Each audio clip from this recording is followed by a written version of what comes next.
Assalamualaikum warahmatullahi wabarakatuh. Waalaikumsalam warahmatullahi wabarakatuh. Bagaimana anak-anak kabarnya hari ini? Baik, Bu. Oke, sebelum kita memulai pembelajaran pada pagi hari ini, kita akan belajar tentang peduli terhadap makhluk hidup dengan subtema hewan dan tumbuhan di lingkungan rumahku. Nah, sebelum memulai pembelajaran, alangkah baiknya kita berdoa terlebih dahulu. Nah, di sini siapa tadi yang datangnya paling akhir? Septin. Baik, karena Mbak Septin tadi datangnya paling akhir, bisa dipimpin teman-temannya untuk berdoa ya. Teman-teman, nanti di atasnya ya, kita berdoa dulu. Berdoa mulai. Amin, sudah Bu. Terima kasih Mbak Septin. Nah, selanjutnya silakan untuk teman-temannya yang ada di sampingnya dicek dulu apakah hadir semua atau ada yang nggak hadir. Rahma, Bu. Iya, Dia lagi malas. Rahma kenapa nggak hadir? Malas. Ya, jangan ditiru ya, jangan seperti Mbak Rahma yang malas belajar. Jangan seperti Mbak Rahma. Ya, selanjutnya untuk meningkatkan rasa nasionalisme kita, kita akan menyanyikan lagu Tanah Airku. Nah, di sini teman-teman bisa berdiri dulu ya. Baik, Bu. Nah, di sini ada yang mau memimpin di depan? Saya, Bu. Ya, silakan Mbak Septin. Teman-teman, tanah airku. 3, 2, ya. Tanah airku tidak kulupakan, kan terkenang selama hidupku. Biarpun saya pergi jauh, tidak akan hilang dari kalbu. Tanahku yang ku cintai, engkau ku hargai. Tepuk tangan untuk kita semua.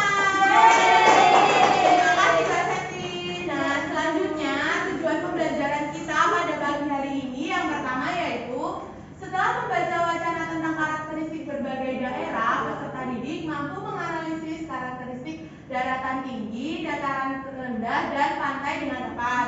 Kemudian, dengan menelaah karakteristik berbagai daerah, peserta didik mampu menelaah dan menentukan mata pencarian yang sesuai dengan karakteristik setiap daerah dengan benar. Nah, selanjutnya, setelah menganalisis dan menelaah karakteristik berbagai daerah, peserta didik mampu membuat laporan sesuai karakteristik di daerah dataran tinggi, dataran rendah, dan pantai dengan tepat. Nah, selanjutnya, sebelum kita memulai pembelajaran kita pada pagi hari ini, adakah yang masih ingat pembelajaran sebelumnya?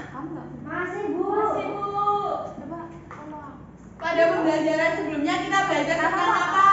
Sumber daya alam. Ya, betul sekali. Kemarin kita sudah belajar tentang sumber daya alam. Nah, selanjutnya kita akan belajar tentang berbagai macam bentang alam. Namun sebelumnya, tahukah kalian makanan yang paling banyak dikonsumsi di masyarakat Indonesia itu apa saja? Nasi. Beras. Ya, betul sekali. Nasi. Nah, padi diolah dulu ya menjadi nasi. Nah, ya, nah selanjutnya mari kita mengenal padi. Nah, di sini Ibu ada teks, ada yang kelihatan tidak ya? Kelihatan. Ya, ada yang mau membantu Ibu membacakan? Oh ya, silakan Mbak Rani. Padi adalah tanaman yang sangat penting di Indonesia. Padi menghasilkan beras. Banyak penduduk Indonesia yang mengonsumsinya. Padi dapat tumbuh di daerah panas dengan curah hujan tinggi. Daerah utama penghasil padi adalah Jawa Barat, Jawa Timur, Jawa Tengah, Sulawesi Selatan, dan Sumatera Utara. Karawang, Jawa Barat dikenal sebagai lumbung padi nasional. Pertumbuhan padi dibagi menjadi 3 tahap besar. Pertama-tama, benih atau biji padi dimasukkan ke dalam karung goni dan direndam 1 malam di dalam air mengalir supaya perkecambahan benih tak terjadi bersamaan. Selanjutnya, benih-benih ditanam di lahan sementara. Bibit yang telah siap dipindah tanamkan ke sawah. Biji atau benih tadi akan tumbuh berkecambah hingga muncul ke permukaan. Bakal, akar, dan tunas menonjol keluar. Lalu batangnya memanjang. Petani juga mengairi memberi pestisida dan pupuk pada tanaman ini. Selanjutnya, tanaman padi berbunga hingga gabah matang, berkembang penuh keras, dan berwarna kuning. Gabah adalah butir padi yang terbungkus dalam sekam atau kulit padi. Gabah ini nantinya yang akan dijadikan benih lagi. Tahap pertumbuhan padi berlangsung antara 110 hari hingga 130 hari. Setelah panen padi, gabah ditumbuk dengan lesung atau digiling sehingga sekam atau kulit padi terlepas dari isinya. Bagian isi inilah yang berwarna putih kemerah.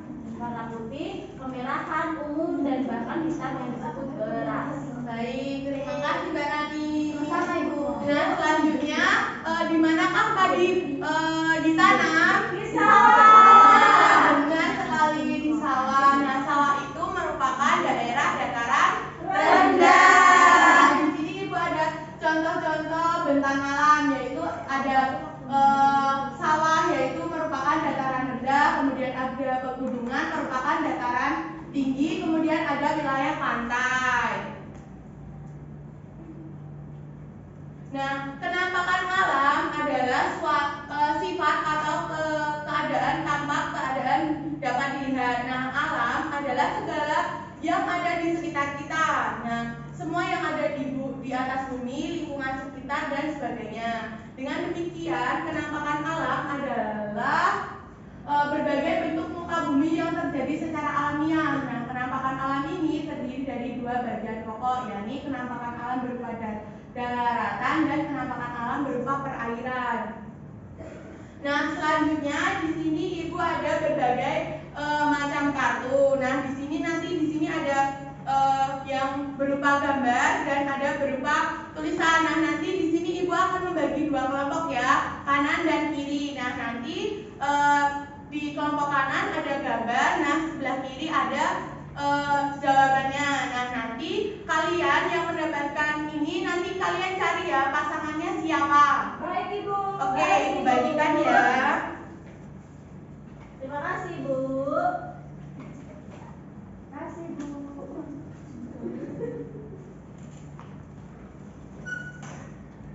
Oke, nah sekarang kalian cari pasangan kalian masing-masing ya. Dataran tinggi, dataran tinggi, dataran tinggi.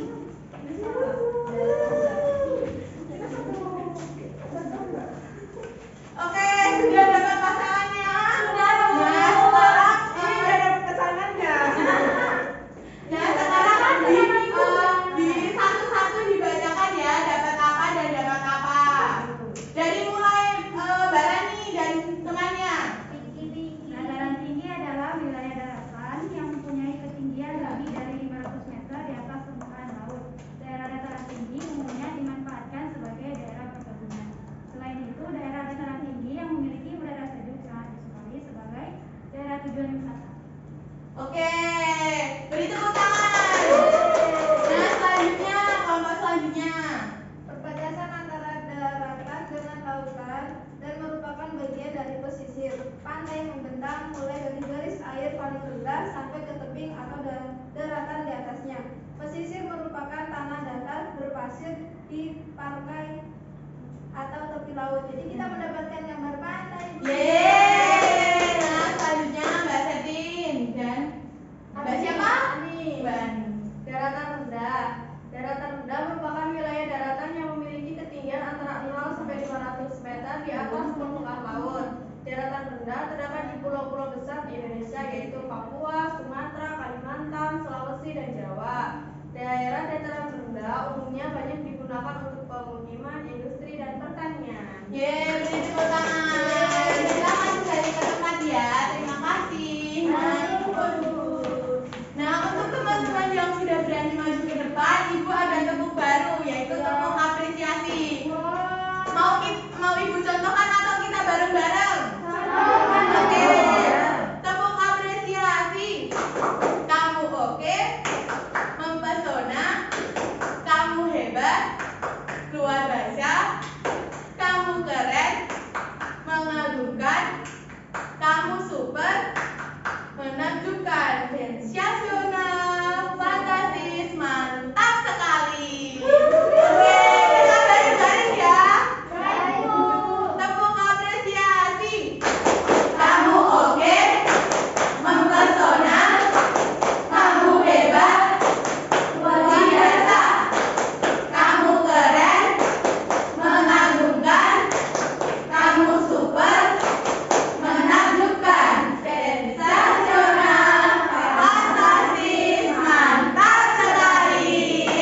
membagikan LKPD-nya nanti dikerjakan berpasang-pasangan ya. Baik, Ibu.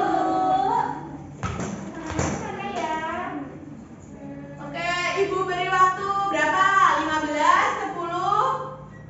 2 menit cukup, Bu. Wah, hebat sekali Mbak Septi, 2 menit bisa langsung mengerjakan ya. Oke, Ibu beri waktu 10 menit ya, dimulai dari sekarang.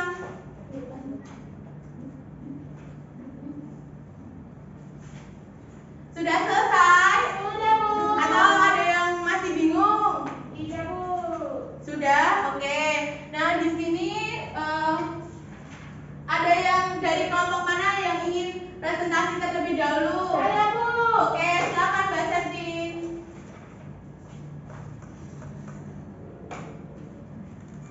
Baik, saya bersama teman saya Ani, meskipun beda datang, saya mewakili. Maju ya Mbak, maju yang berdua.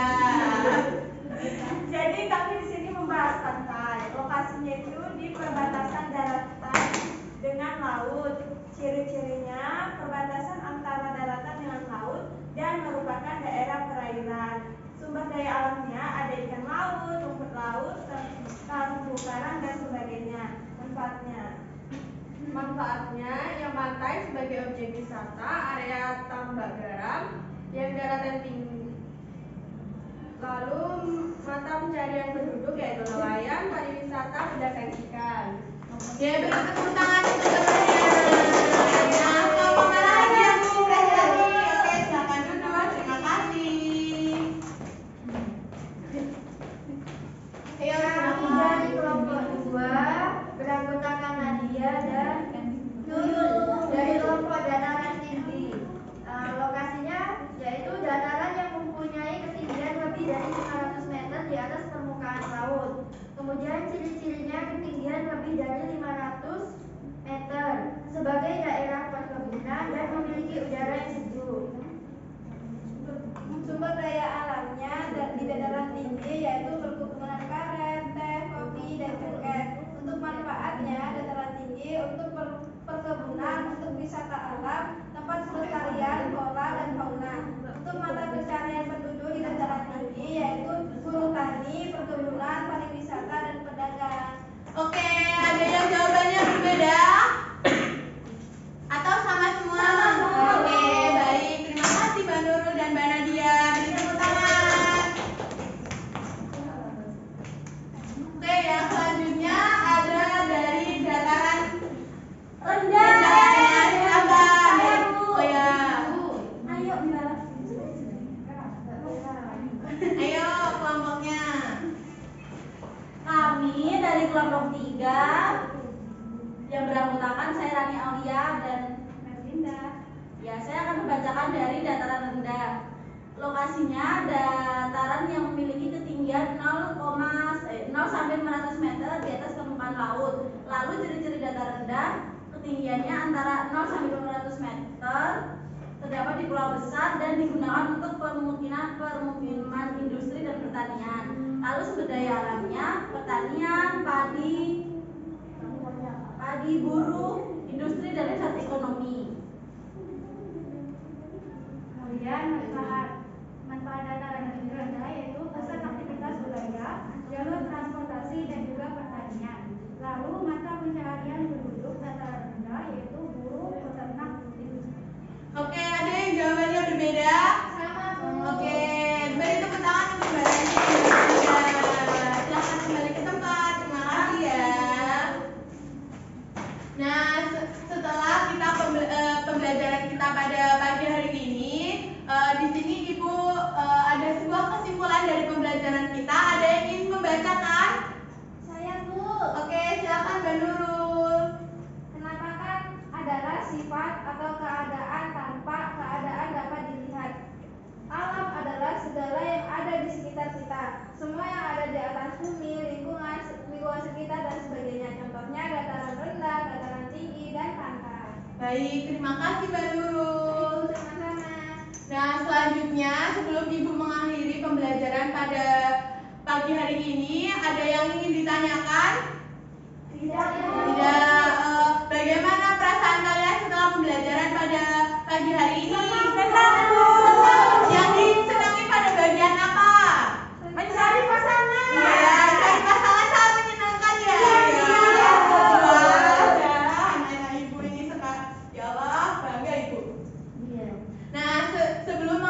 pembelajaran pada pagi hari ini. Pembelajaran selanjutnya yaitu subtema 2, keberagaman makhluk hidup di lingkunganku. Nah, nanti anak-anak jangan lupa dipelajari dulu ya bukunya sebelum minggu depan kita belajar bersama lagi. Baik, Bu. Sesudah pembelajaran kita, adakah yang ingin memimpin berdoa? Saya, Bu. Oh ya, silakan Mbak Nadia. Baik teman-teman, sebelum mengakhiri pembelajaran, mari kita berdoa. Berdoa mulai. Selesai, Bu. Baik, terima kasih Mbak Nadia. Terima kasih ya kepada teman-teman semuanya yang sudah belajar dengan rajin dan baik. Sebelum Ibu akhiri, Ibu mohon maaf kalau ada tutur kata yang kurang dan salam untuk Bapak Ibu yang ada di rumah. Wassalamualaikum warahmatullahi wabarakatuh.